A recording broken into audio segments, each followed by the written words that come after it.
The Vishnu Purana, a system of Hindu mythology and tradition, translated from the original Sanskrit by the late H. Wilson, Bowden Professor of Sanskrit in the University of Oxford, narrated by Anita Saran. Chapter 22, in which Jarasandha besieges Mathura, is defeated but repeatedly renews the attack. Parasara, the mighty Kamsa, had married the two daughters of Jarasandha, one named Asti, the other Prapti. Jarasandha was king of Magadha and a very powerful prince who, when he heard that Krishna had killed his son-in-law, was much incensed and, collecting a large force, marched against Mathura, determined to put the Yadavas and Krishna to the sword. Accordingly, he invested the city with 23 numerous divisions of his forces. Rama and Janardana sallied from the town with a slender but resolute force and fought bravely with the armies of Magad. The two youthful leaders prudently resolved to have recourse to their ancient weapons, and accordingly the bow of Hari, with 2 quivers filled with exhaustless arrows, and the mace called Kamodaki, and the plowshare of Balabhadra, as well as the club Sananda, descended at a wish from heaven. Armed with these weapons, they speedily discomfited the king of Magad and his hosts, and re-entered the city in triumph. Although the wicked king of Magadha, Jarasandha, was defeated, yet Krishna knew that whilst he escaped alive, he was not subdued, and in fact he soon returned with a mighty force and was again forced by Rama and Krishna to fly. 18 times did the haughty prince of Magad renew his attack upon the Yadavas, headed by Krishna, and was as often defeated and put to the rout by them with very inferior numbers. That the Yadavas were not overpowered by their foes was owing to the present might of the portion of the discus-armed Vishnu. It was the pastime of the Lord of the universe, in his capacity of man, to launch various weapons against his enemies. For what effort of power to annihilate his foes could be necessary to him whose fiat creates and destroys the world? But as subjecting himself to human customs, he formed alliances with the brave and engaged in hostilities with the base. He had recourse to the 4 devices of policy, or negotiation, presents, sowing dissension, and chastisement, and sometimes even betook himself to flight. Thus, imitating the conduct of human beings, the Lord of the world pursued at will his sports. Chapter 23, in which we learn of the birth of Kalyavana. He advances against Mathura. Krishna builds Dwaraka and sends thither the Yadava tribe.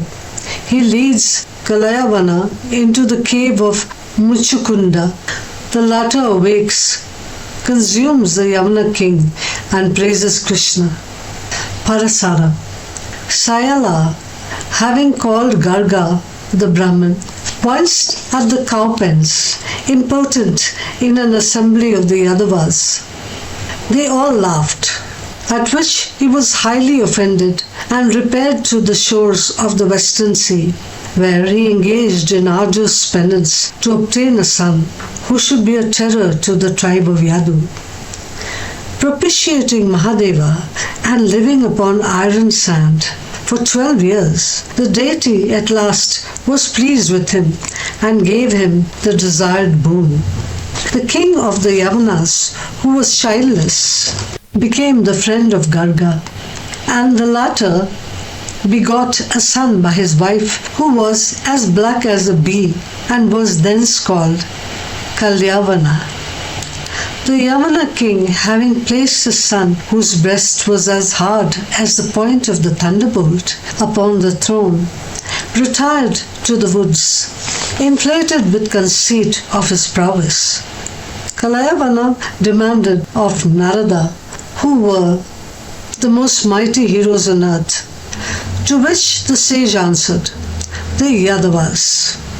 Accordingly, Kalyavana assembled many myriads of mlecchas and barbarians, and with a vast armament of elephants, cavalry and foot, advanced impatiently against Mathura and the Yadavas, varying every day the animal that carried him, but insensible of fatigue himself. When Krishna knew of his approach, he reflected that if the Yadavas encountered the Yavana, they would be so much weakened by the conflict that they would then be overcome by the king of Magad, that their force was much reduced by the war with Magad, whilst that of Kalyavana was unbroken, and that the enemy might be therefore victorious. Thus the Yadavas were exposed to a double danger. He resolved therefore to construct a citadel for the Yadu tribe that should not be easily taken, one that even women might defend, and in which therefore the heroes of the house of Vishnu should be secure, one in which the male combatants of the Yadavas should dread no peril, though he himself should be drunk or careless, asleep or abroad. Thus reflecting, Krishna solicited a space of 12 furlongs from the ocean, and there he built the city of Dwaraka, defended by high ramparts and beautified with gardens and reservoirs of water, crowded with houses and buildings, and splendid as the capital of Indra, Amaravati. Thither Janardana conducted the inhabitants of Mathura, and then awaited at that city the approach of Kalyavana. When the hostile army encamped round Mathura, Krishna, unarmed, went forth and beheld the Yavana king. Kalyavana, the strong-armed, recognizing Vasudeva, pursued him whom the thoughts of perfect ascetics cannot overtake. Thus pursued, Krishna entered a large cavern, where Muchukunda, the king of men, was asleep. The rash Yavana, entering the cave and beholding a man lying asleep there, concluded it must be Krishna, and kicked him, at which Muchukunda awoke, and casting on him an angry glance, the Yavana was instantly consumed and reduced to ashes. For in a battle between the gods and demons, Muchukunda had formerly contributed to the defeat of the latter, and being overcome with sleep, he solicited of the gods as a boon that he should enjoy a long repose. Sleep long and soundly, said the gods, and whoever disturbs you shall be instantly burnt to ashes by fire emanating from your body. Having burnt up the iniquitous Yavana, and beholding the foe of Madhu, Muchukunda asked him who he was. I am born, he replied, in the lunar race in the tribe of Yadu, and I am the son of Vasudeva. Muchukunda, recollecting the prophecy of old Garga, fell down before the Lord of all, Hari, saying, Thou art known, Supreme Lord, to be a portion of Vishnu. For it was said of old by Garga, that at the end of the 28th Dwapara age, Hari would be born in the family of Yadu. Thou art he, without doubt, the benefactor of mankind. For thy glory I am unable to endure. Thy words are of deeper tone than the muttering of the rain cloud, and earth sinks down beneath the pressure of thy feet. As in the battle between the gods and demons, the Asuras were unable to sustain my luster, so even am I incapable of bearing their radiance. Thou alone art the refuge of every living being who has lighted on the world. Do thou, who art the alleviator of all distress, show favor upon me, and remove from me all that is evil. Thou art the oceans, the mountains, the rivers, the forests. Thou art earth, sky, air, water, and fire.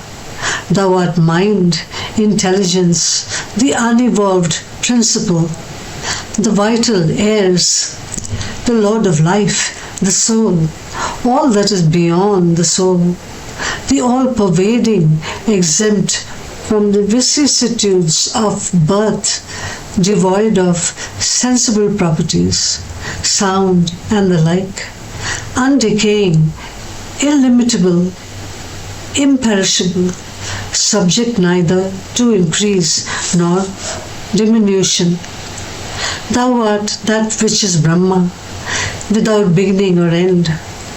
From thee the immortals, the progenitors, the yakshas, gandharvas and kinnaras, the siddhas, the nymphs of heaven, men, animals, birds, reptiles, deer, and all the vegetable world proceed.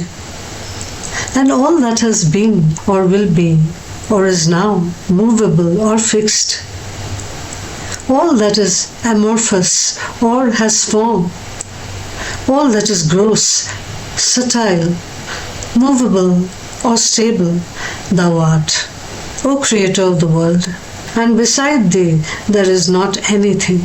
O Lord, I have been whirled around in the circle of worldly existence forever, and have suffered the three classes of afflictions, and there is no rest whatever. I have mistaken pains for pleasures, like sultry vapors, for a pool of water, and their enjoyment has yielded me nothing but sorrow. The earth, dominion, forces, treasures, friends, children, wife, dependents, all the objects of sense have I possessed, imagining them to be the sources of happiness. But I found that in their changeable nature, O Lord, they were nothing but vexation. The gods themselves, though high in heaven, were in need of my alliance. Where then is everlasting repose? Who, without adoring thee, who art the origin of all worlds, shall attain, O Supreme Deity, that rest which endures forever? Beguiled by thy delusions, and ignorant of thy nature, men after suffering the various penalties of birth, death, and infirmity, behold the countenance of the King of ghosts, and suffer in hell dreadful tortures, the reward of their own deeds. Addicted to sensual objects through thy delusions, I revolve in the whirlpool of selfishness and pride. And hence I come to thee as my final refuge, who art the Lord, deserving of all homage, than whom there is no other asylum. My mind afflicted with repentance for my trust in the world, and desiring the fullness of felicity, emancipation from all existence.